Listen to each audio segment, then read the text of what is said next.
In a motoring landscape that now really is shaped by the SUV, it was the Toyota Fortuner that really did all the heavy lifting up front. It was an instant hit, the top-selling SUV smashing all sales records.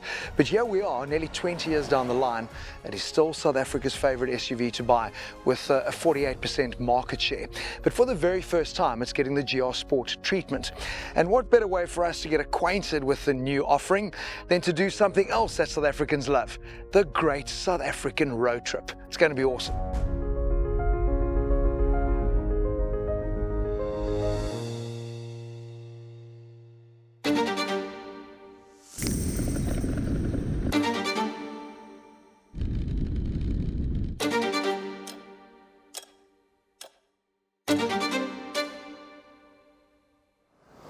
Well, let me tell you, one thing that Toyota has done well on this launch is really drive home where this whole love for Fortuner comes from. Because for the average South African, their daily drive is the idea of tar, potholes, and more than likely shooting off to the farm, maybe going to a little game park. You're going to encounter gravel. It's part of what makes our country so beautiful, and that's what they've done with our route today. Because you're leaving George, we've gone to Herbertsdale, to Macy's Kraal, and on towards Barrydale, so it's given us a lot of gravel driving, and that for me is where the Fortuner really has come on in leaps and bounds. And I think in particular with the little fettling that they've done on the suspension, thanks to GR Sport, it's just, the dampeners are good, and it's just completely at home when you get onto the dirt stuff. It really is quite confidence inspiring. You know, we've gone and shifted from rear wheel drive and we've put it into 4-high on the gravel and happily cruising along without any concerns or stresses. It's just so properly planted, is the Fortune GRS.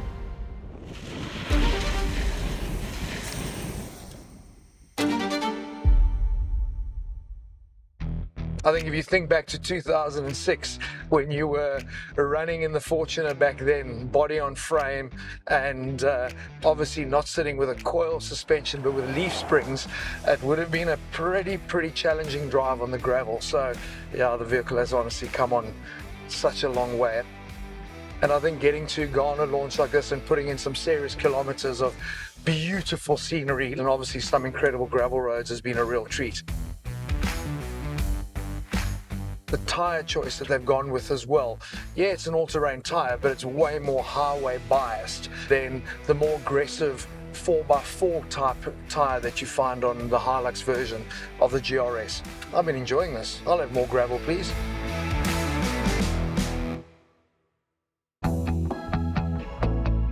This is why we get on the road, to explore our beautiful country and go to amazing little towns. We've just got spat out in Barrydale after about a 2-hour drive on some of the most amazing gravel roads that I've never driven.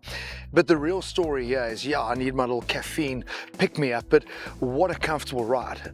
Honestly, gravel roads, tackled with confidence. So the little fettling that they've done on the suspension has really worked. We've still got to get to like Hermanus and Arabella, so we've still got a long way to go, but this time all on tar road. And that for me is going to be an interesting mix, because I know these are good on gravel. Interesting to see how it's going to work on the tar.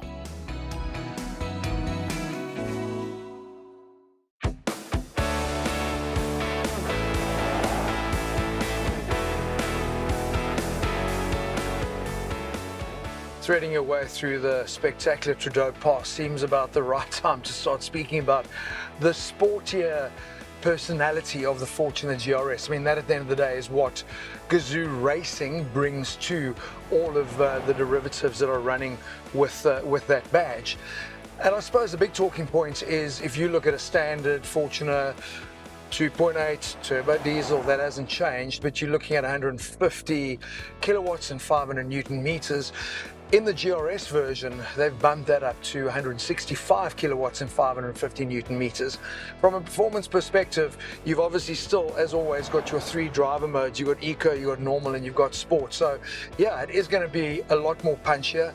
It's not something that we would have even bothered to try and explore on the gravel roads. But obviously when you start getting to the twisties on the open road, that extra little bump up in power is going to be something that you are going to appreciate and enjoy. Now, when they go and make improvements and tweaks to the suspension setup, that is going to work whether you're on tar or whether you're on dirt. And what it does when you get onto tar, really compliance as well. But there obviously is a sportier feel and personality to your Fortuner, which I know a lot of people are really going to enjoy. But the tweaks and improvements aren't just from a power perspective, there are also some styling details. Let's take a look.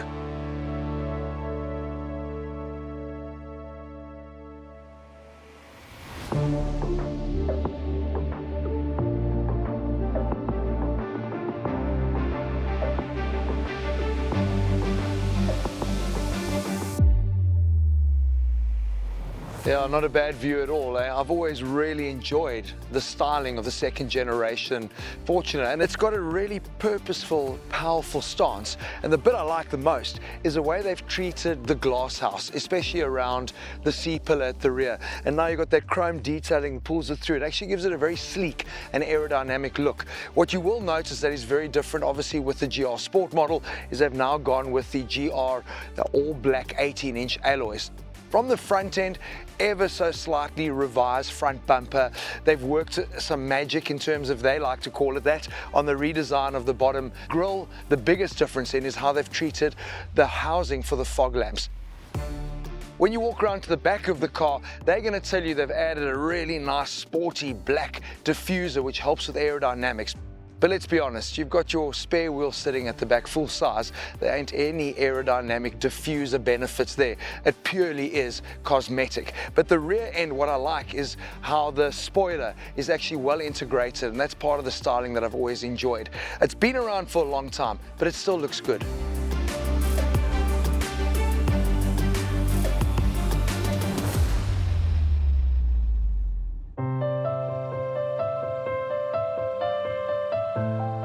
What was really cool about this launch and a little bit different is that we were also spectators at their 8th Fortuner Challenge.